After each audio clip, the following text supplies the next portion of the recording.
নমস্কার বন্ধুরা, journey with মৌসুমী চ্যানেলে আপনাদের সকলকে স্বাগত জানাই। আশা করি সকলে খুব ভালো আছেন। আজকে যে টপিকটা নিয়ে আলোচনা করব, অধিকাংশ অভিভাবকদেরই কিন্তু এই অভিযোগ থেকে থাকে, আমার সন্তানের মনোযোগ খুব কম। কি করলে সন্তানের মনোযোগের পাশাপাশি বাড়বে আত্মবিশ্বাসও, শেয়ার করব কিছু টিপস। প্রথমেই বলবো, বাচ্চাদের ক্ষেত্রে রুটিন সেট করা কিন্তু খুব দরকার। কতক্ষণ ঘুমোচ্ছে বা ঘুম থেকে উঠবে কখন, কতক্ষণই বা খেলবে, কতক্ষণই বা টিভি দেখবে, হ্যাঁ কতক্ষণই পড়বে। রুটিন সেট করা মানে কিন্তু এই নয় যে ভীষণ স্ট্রিক্ট হয়ে গেলেন বা কড়া নিয়মের বেড়া জালে বা শিশুদের বেঁধে দিলেন, সেটাও কিন্তু নয়।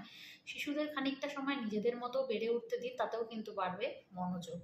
রুটিন সেট করা এই জন্য দরকার, এই কারণেই বললাম। একটু খেয়াল করে দেখবেন, সপ্তাহে প্রতিদিন যখন স্কুলে যায়, ছুটির দিনগুলোতে স্যাটারডে সানডেতে আমরা মায়েরা ভেবে থাকি একটু ঘুমোক না। তাতে কি হয়, দেরি করে ঘুম থেকে উঠলে কিন্তু দুপুরে ঘুমাবে না, ঘ্যান ঘ্যান করবে, সন্ধ্যাবেলায় স্বাভাবিকভাবেই পড়াশোনায় মনোযোগ আসবে না।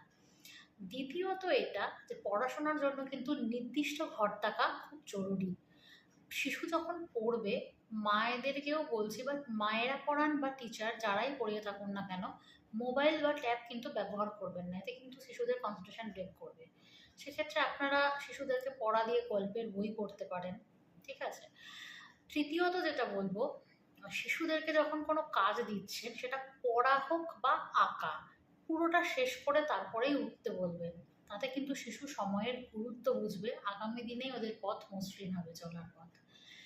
চতুর্থ যেটা বলবো, শিশুরা পড়াশোনার পরে কিন্তু ফোন বা টিভি দেখতে চায়।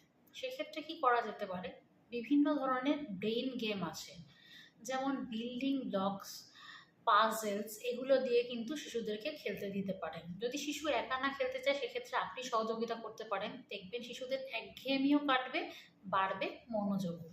বন্ধুরা, ভিডিওটা যদি ভালো লেগে থাকে অবশ্যই লাইক, কমেন্ট, শেয়ার আর চ্যানেলটিকে সাবস্ক্রাইব করতে ভুলবেন না।